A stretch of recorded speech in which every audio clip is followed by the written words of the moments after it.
Hey there, ladies. I am so excited to share with you Hilary Morris. I recently connected with her for her podcast, and I cannot wait to share her with each and every one of you as well.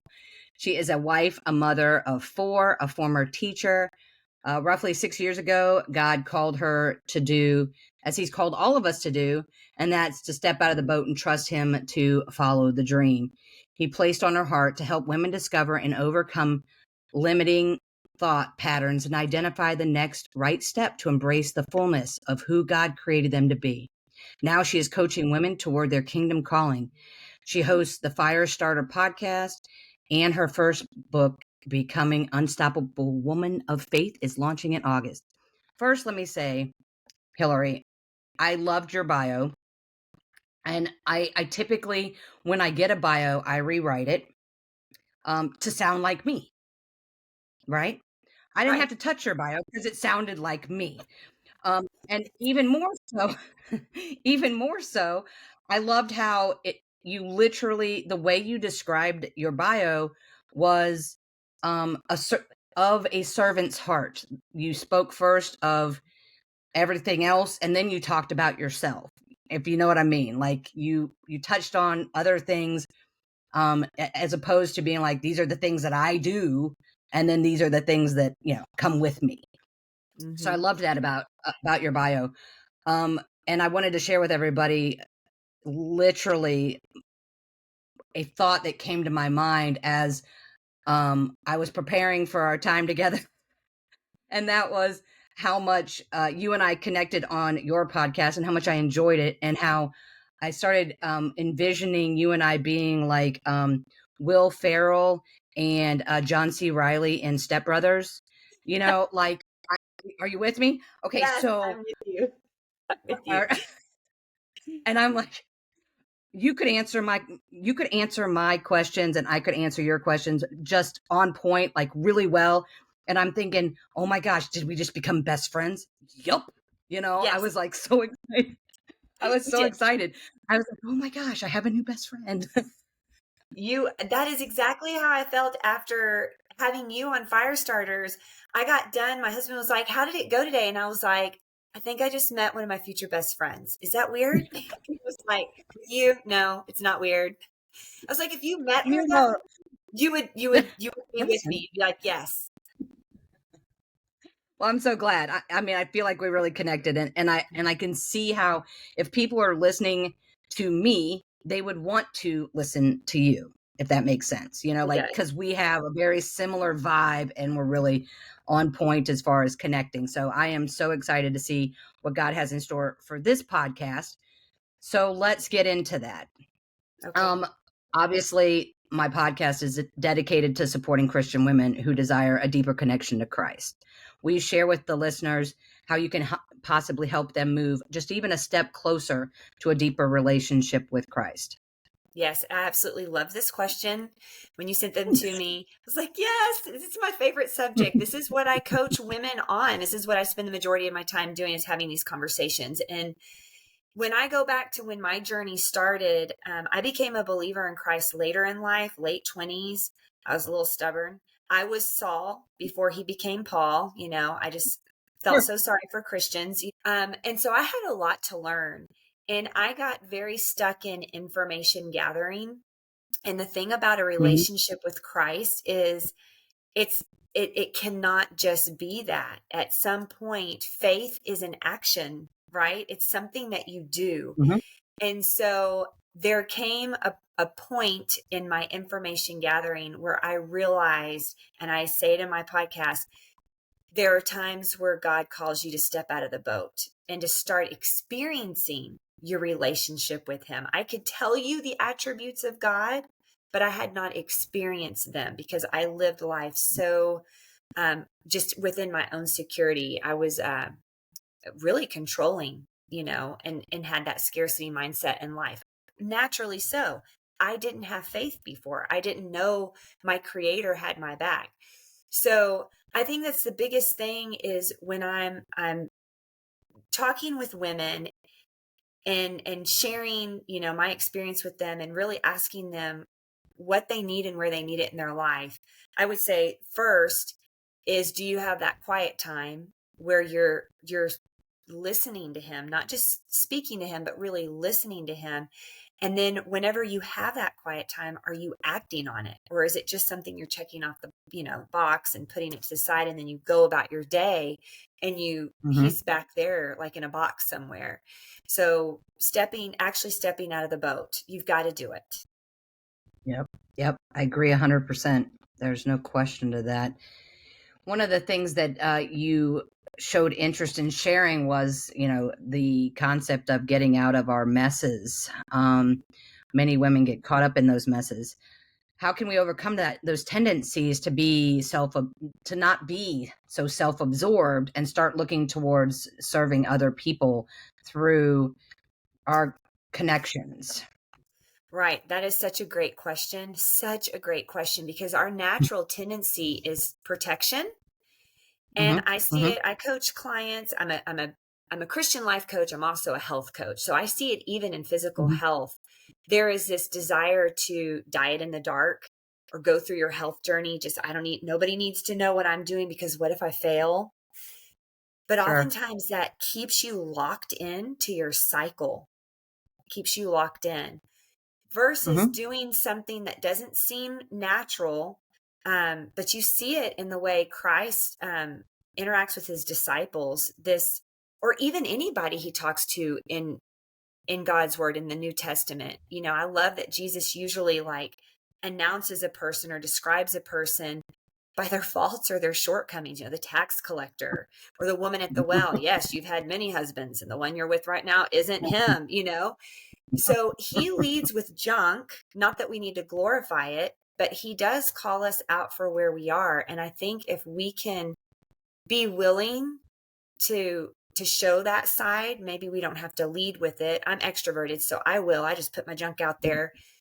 Yep. But if Yep. if if we're willing to just put it out there, what it does is it says, I'm not perfect and I need help. And then those people who are around us who are in the same situation and they are there, they can say, wow, I'm not perfect either and I need help. And it puts you in this Yes. amazing situation to serve immediately inside your mess, right in the middle of it. Yes. And Yes. you don't Yes. have to be the expert. You can just simply say, I'm in this mess, but I have a willing heart to be in this mess with you. And maybe we can lock arms and travel up this mountain together. And we'll probably both stumble a little bit, but we can laugh it off and just keep Right. Right. going.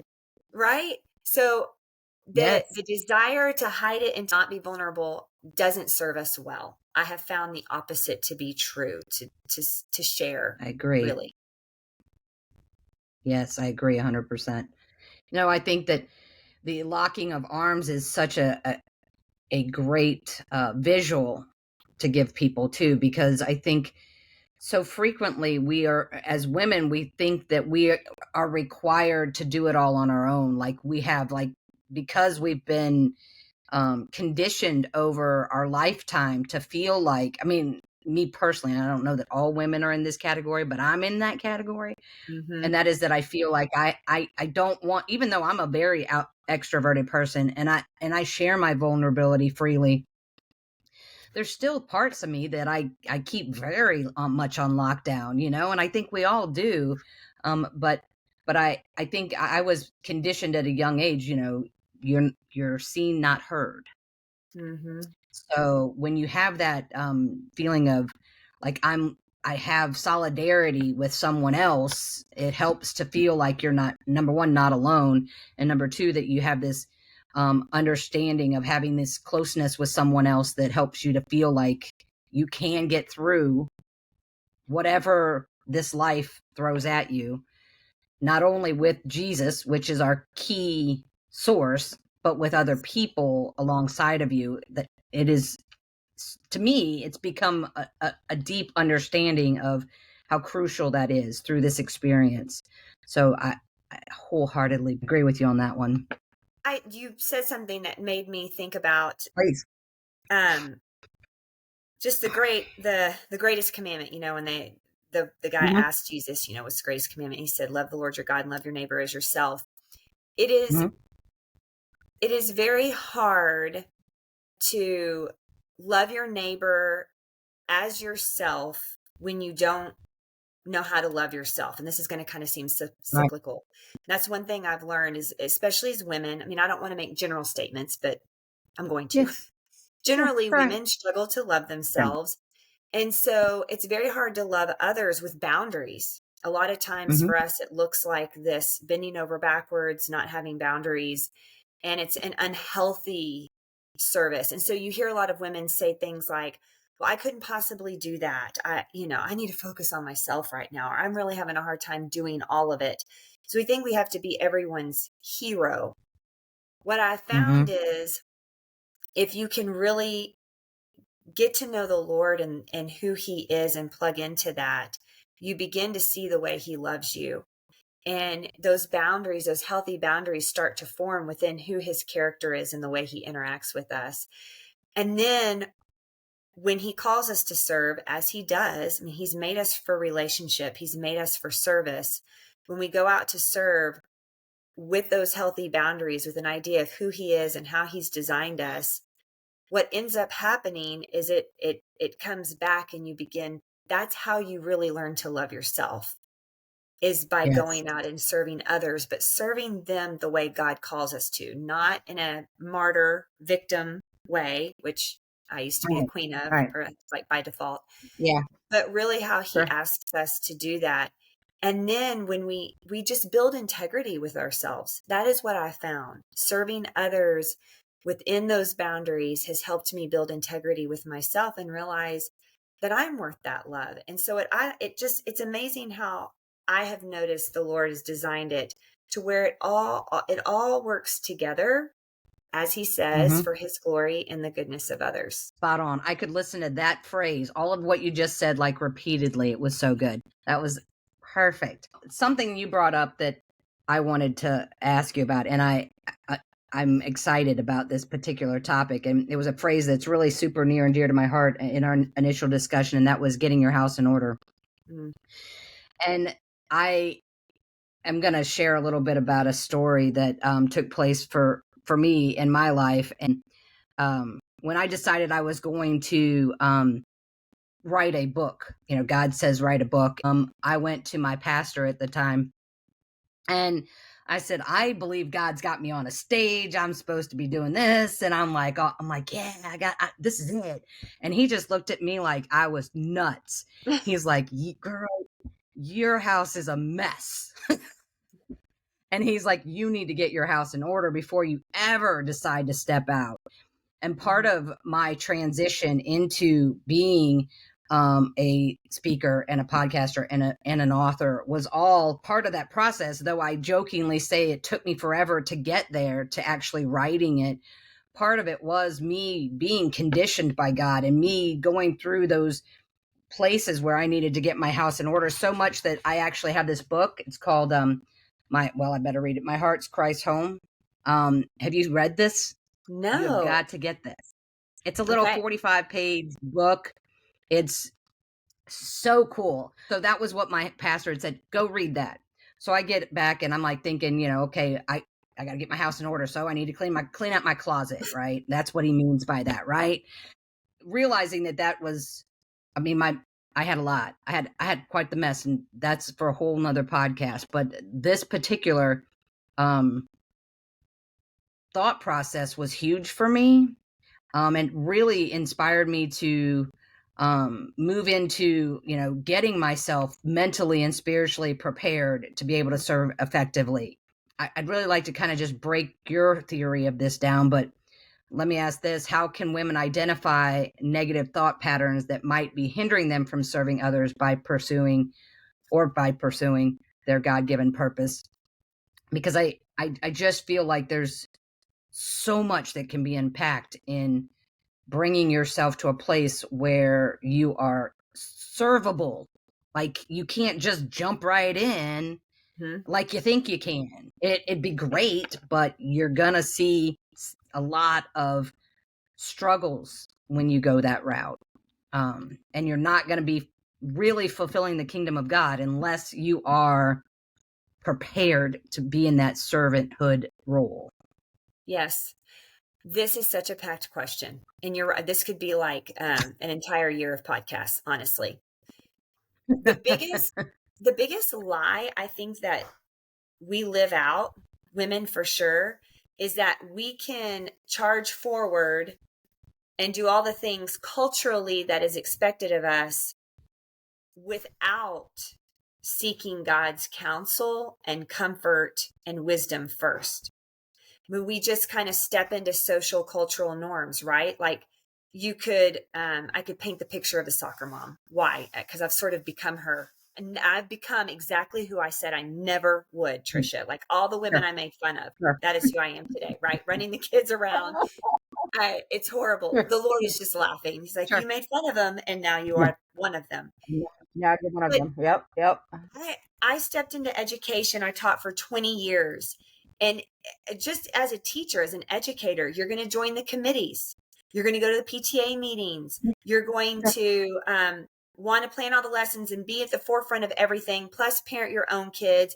And you just start saying yes, yes, yes, yes, yes. And what happens is, what I have found is we have so many women who are completely empty and depleted serving from that Mm-hmm. space. And it prevents them from stepping into the fullness of who God has called them to be because they haven't even consulted him on who he has called them to be. So this is a Mm-hmm. very, very important question, but we don't reflect on it. Why? Because we're just doing what we do. This is just what we do. I wake up, I go to work, I join the committee, I go to the book club, I take the children to the places, and I'm just going to keep going and never Mm-hmm. stop to think, is this what he's called me to? Am I equipped? And I think we tell ourselves it's just fine to live like that. We're not doing any harm. And maybe we're not, although I could argue that on a whole other episode. But I know one thing that's not happening. There was a time in my life where after having kiddos, I needed to get healthy. I'd gained the weight. I was eating DiGiorno pizza with ranch and watching TV this was just who I was, right? Yeah. And I had kind of a moment where I was like, I have lost who I am. I don't know who I am. I've got to get back in shape. I've got to get my mind sharp again. I'm walking around in a fog. And I couldn't start any nutrition, none of that until I had my quiet time. I knew it started with him. And I think Mm-hmm. that's something that I would scream from the rooftops if I could, like to any and all women. If you don't have that time with him first thing in the morning, find a way to create it. Even if you're a night owl, it doesn't mean become a lark and set your alarm for an hour and a half early, but 5 minutes early before your feet hit the ground, meet him, speak with him, and listen for him. Because what that sets you up for, and where I was taking this, is we may not be doing harm, but there are people he puts in proximity to us that he has an intended way for us to serve them, whether it's an encouraging word or an act of service, a need that we can meet, and we won't see it. We won't notice Right. it because we haven't plugged into him first. I don't know if if you do this, I'm very visual. I think about when I get to heaven and I meet the Lord. And this isn't biblical. This is just a playful thing I do in my mind where he says, Hilary, there's somebody I want you to meet. Come over here. And he brings up the fullest version of me, who he created me to be. Mm-hmm. And he says, I want to introduce you to her. And the distance between who I am when I die and that person, I want to be as little as possible.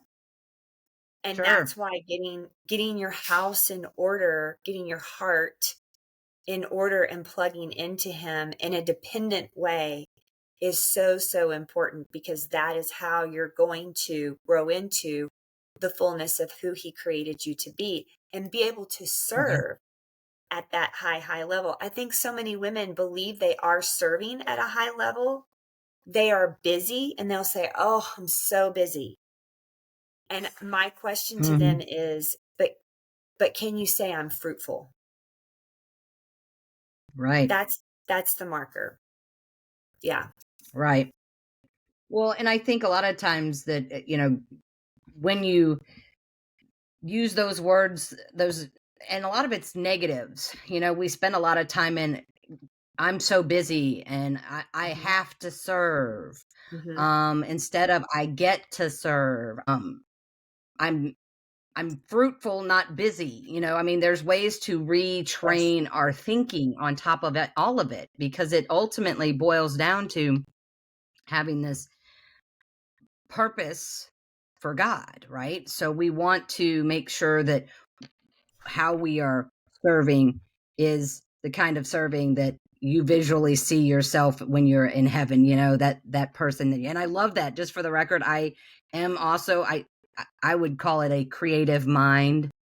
Like, I don't know if I'm a big movie person, so like that, the Beautiful Mind with Russell Crowe came to mind, like that idea of, like, I visualize a lot of stuff, and I actually had, when I shared at my book signing, I was sharing the concept of when I get to heaven, what it was going to look like, and how my visualization is that Jesus grabs me and takes me and brings me over and says, "You see all these people? These are the people that are here because of you."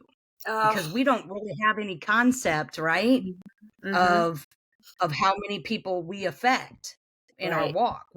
I don't know if this conversation that we're having is going to help someone move closer to Christ like I want, but Yes.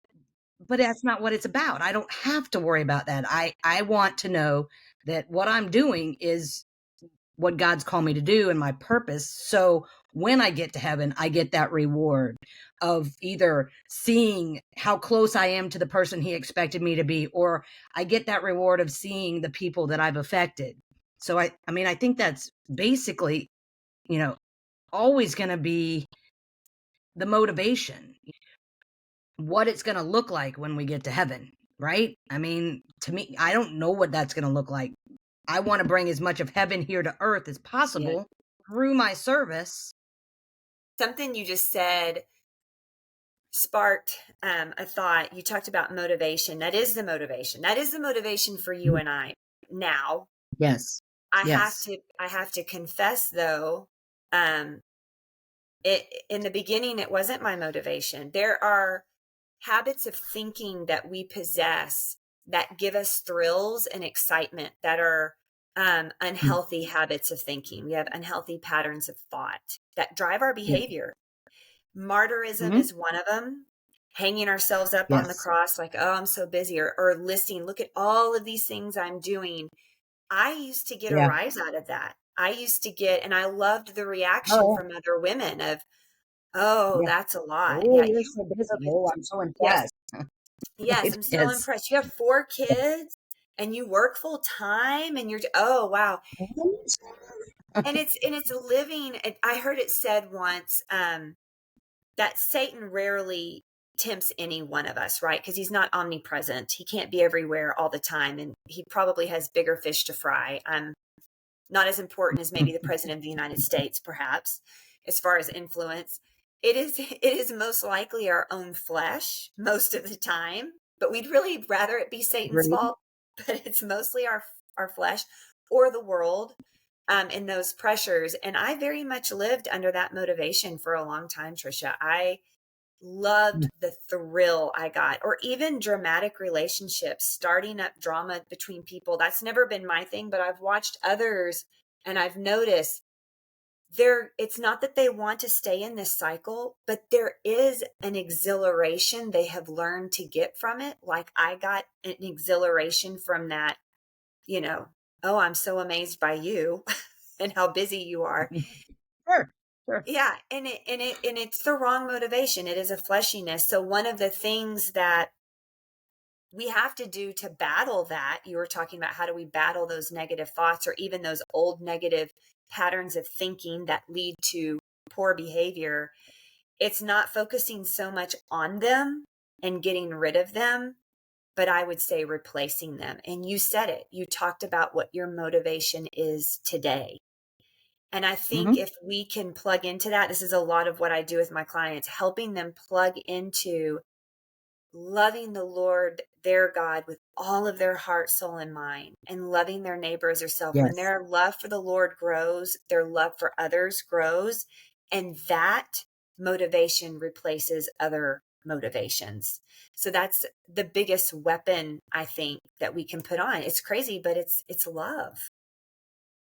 Yes. It's all about love. It always It is. has been, I think. I just don't think we've always been able to figure that out. I think there with age comes wisdom, I Mm, think, and I think I can look back as I was younger and not really thinking about I served, I did my duty, I and I enjoyed what I did, but like most women, I ran myself ragged, I pulled myself too thin, and then I mm-hmm. began to regret or dread Yes. doing the things that I'm supposed to be doing for God, it became more of a hassle Mm-hmm. to try to interweave Jesus into my day, as Mm-hmm. opposed to making it like we talked a little bit earlier about our first fruit, the first thing we do in the morning, and Yes. getting that foundation is, as I mentioned in your podcast, it genuinely is like so pivotal for us to have that started foundation, because once you make that switch, you start to see how much easier life can be Yes. through Jesus. I mean, it just I my I get the martyr aspect. My issue has always been that I need I need thank yous. Oh, yeah. When I do something, I'm a thank you girl. You got to thank me. I don't care what it is. I don't care if I open the door for you. I need a thank you. I mean, all of my acts require appreciation. Mm, And I I I have spent I have spent so much time in counseling and in educating myself on my love language and all that good stuff, and never once did I really sink in deep and come into the realization that I appreciation is really up there. I mean, communication is still my number one. I could talk all day.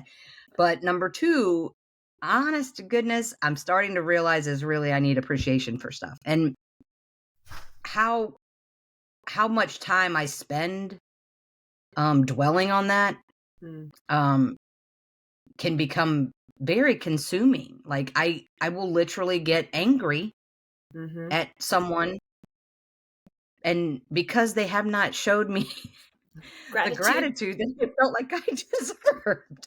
Is that not silly? And when I and they don't have a clue, right? They don't know that I'm ticked off at them because they didn't say the two little words, thank you. I mean, Mm-hmm. like Mm-hmm. um and I spend a lot of time there, and I that's why I have created my visual of stop worrying about all of these thank yous, right? And start keeping in mind about the real purpose God has placed on your life.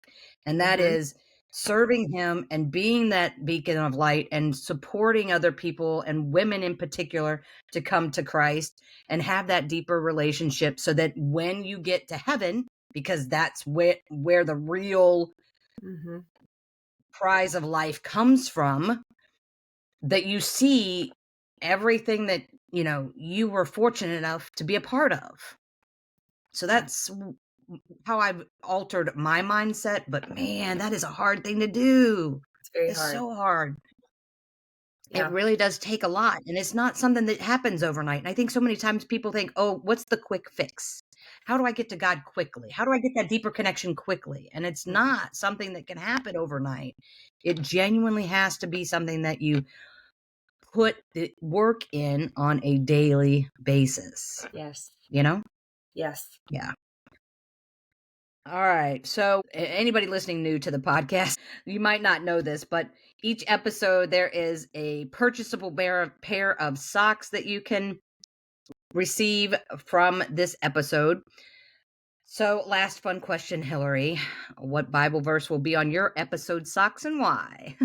Yes. Yes. And it sounds so cliche, but I had to stay with it. It's Proverbs 3, 5, and it is the first scripture ever memorized to heart. I was raised Catholic. I'm not Catholic now. So and I should qualify, Catholic that wasn't raised in her Bible much. As I said before, I didn't know a lot of scripture, but it is one of those moments where I was seeking answers and I turned to my Bible and I found that verse and it was immediately written on my heart. I don't even remember which translation, if it's New Living or my aunt had gotten me a Bible. It was the only Bible I owned. Mm-hmm. She, firm believer, witnessed to me my whole life. And I'd be like, whatever, Aunt Sharon. Okay. You know, but I grabbed that Yeah, Bible we in don't that have time those of people. need. And now I'm like, she's part of my story. I will be in heaven because of her. But to trust the Yes. Lord with all your heart and to not depend on your own understanding, but to seek his will in all you do, and he will guide your path. That is so important for me because I am a safety girl, a control girl, like I said. So trusting him and not Mm-hmm. myself, depending on him, that vulnerability, and seeking his will, that surrender. I don't know about you, but anytime I try to wrap the ropes of my life around my wrist and just hold on and, play puppeteer, it does not go well. And so I'm constantly having to release and lay down, and know that he's going to direct my path. And I love that part because I'm visual. It's just crazy. One of the first visions I ever got as a believer was this narrow path with like tall hedges, those tall, like Italian trees that are narrow Mm-hmm. and Yes. just seeing this lamb in front of me, trotting in front of me, watching the path. But there was light above me and I kept my eyes on that light above me and that lamb. That's what I see. That's directing my path, that the Lord directs my path. I keep my eyes on him. He keeps his eyes on my life. And when we work that way Mm-hmm. together, things go well. So that verse it's a life verse for me, Near for and sure. dear. Yes. Yes. It's one of the verses that I think uh, when I send out my questionnaire to everybody, when you came back with that one, I was like, oh yes, that's such a good one. It's like one of my favorites. Also, it's okay for it to be one of those ones that everybody knows. It's not some deep like something out of Habakkuk or something. It's okay. Yeah. It's okay that it's a proverb, because I personally find that all of Proverbs, there's really hardly anything in that entire book that Yeah. cannot apply to me at some point in time in my life. You know what I mean? Yeah. So Daily.